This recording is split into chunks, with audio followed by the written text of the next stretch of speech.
Short minutes. Well, with Sally making landfall very slowly getting there, we check in with our Chris Welty, who's live in Gulfport, Mississippi, with a look at conditions there. Chris.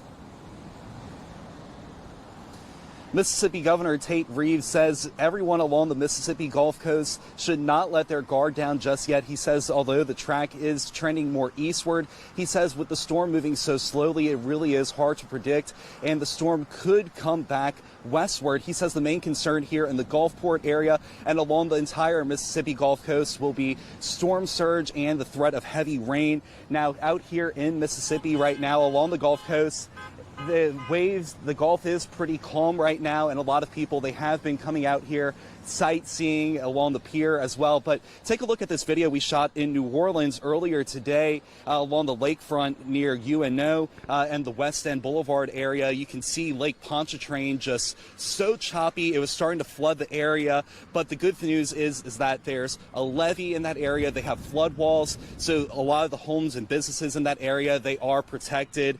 But once again, residents along the Gulf Coast, they're going to be keeping a very close eye on this storm. Although, once again, that storm is tracking a little bit more eastward. Mississippi's governor is concerned that that storm could move a bit more westward and really affect this area even more.